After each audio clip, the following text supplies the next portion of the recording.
121ാമത് മാരാമൺ മഹായോഗത്തിൻ്റെ ആഘോഷങ്ങളിലായിരിക്കുമ്പോൾ അല്ലെങ്കിൽ വചന ശുശ്രൂഷ ഇവിടെ പെയ്തിറങ്ങുമ്പോൾ ഈ മാരാമൺ മണപ്പുറത്ത് ധാരാളം സ്റ്റോളുകൾ നമുക്ക് കാണുവാൻ സാധിക്കും.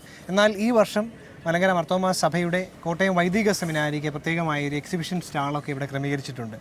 നാം ഒക്കെയും കേട്ടിട്ടുള്ളതുപോലെ ഈ സഭയുടെ ഒരു നട്ടെല്ലായ വൈദികരെ വാർത്തെടുക്കുന്ന ഒരു അനുഗ്രഹീതമായ ഏടാണ് കോട്ടയം വൈദിക സെമിനാരി. അതിൻ്റെ 100ാം വർഷം ആഘോഷിക്കുക കൂടിയാണ് ഈ നാളുകളിൽ. തീർച്ചയായിട്ടും നമ്മളോടൊപ്പം ഇപ്പോൾ കോട്ടയം സെമിനാരിയിലെ വൈദിക സെമിനാരിയിലെ 4ാം വർഷ വിദ്യാർത്ഥിയായ റോണി നമ്മോടൊപ്പമുണ്ട്. എന്തുകൊണ്ട് ഇങ്ങനെ ഒരു എക്സിബിഷൻ സ്റ്റാൾ ഉണ്ടായി, എന്താണ് വൈദിക സെമിനാരിയിലൂടെ ഈ സഭയോടൊപ്പം ചേർന്ന് നിൽക്കുമ്പോൾ നിങ്ങൾക്ക് ഷെയർ ചെയ്യാനായിട്ടുള്ളത്? ഇപ്പോൾ പറഞ്ഞ കാര്യം തന്നെയാണ്.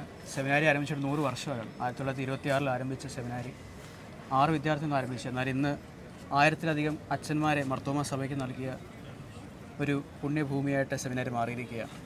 ആ സെമിനാരിയുടെ 100 വർഷത്തെ ഒരു ചരിത്രം വിവരിക്കുന്ന ഒരു സ്റ്റോളാണ്. ഇനിയും ഇതിലേക്ക് ആളുകൾ ആകർഷിക്കപ്പെടുവാനും സെമിനാരിയുടെ പ്രവർത്തനങ്ങളൊക്കെ മനസ്സിലാകാൻ വേണ്ടിയിട്ട് സെമിനാരിയായിട്ട് ക്രമീകരിച്ച ഒരു സ്റ്റോളാണ്.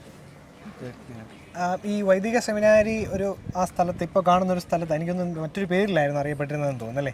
ഇത് സെമിനാരി സിയോൻ കുന്നെന്നൊരു സ്ഥലം ഇപ്പോഴും അറിയപ്പെടുന്നത് സിയോൻ കുന്നെന്നാണ്. എന്നാൽ അതിനൊരു പിന്നിലൊരു ചരിത്രമുണ്ട്. നമ്മൾ റോയൽ കോടതി വിധിക്ക് ശേഷം ഒന്നുമില്ലാതെ വന്നൊരു സമയത്ത് നമ്മുടെ തോമസ് മാർ അത്തനേഷ്യസ് തിരുമേനി അന്ന് രാത്രി വന്ന് പാർത്ത സ്ഥലമാണ്.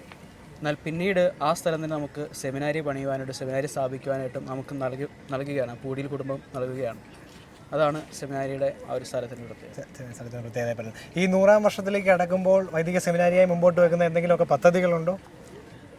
മെയിനായിട്ട് ഫോക്കസ് വരുന്നത് 100 എംപവർമെൻ്റ് ആണ്. അതായത് 100 യുവാക്കൾ, 100 വിദ്യാർത്ഥികൾ, 100 വനിതകൾ, അങ്ങനെ സെമിനാരിയാൽ തന്നെ അവരെ കഴിയുന്ന ദൈവശാസ്ത്ര ബോധങ്ങളൊക്കെ നൽകുവാനും പുതിയൊരു തലമുറയെ സെമിനാരിക്കായിട്ട് അല്ലെങ്കിൽ മാർത്തോമാ സഭയ്ക്കായിട്ട് വാർത്തെടുക്കുവാനൊക്കെ സാധിക്കും. അതോടൊപ്പം തന്നെ എക്കോളജിക്കലായിട്ട് നമ്മൾ പല കാര്യങ്ങളും 100 ചെടികളൊക്കെ നടുന്നുണ്ട്.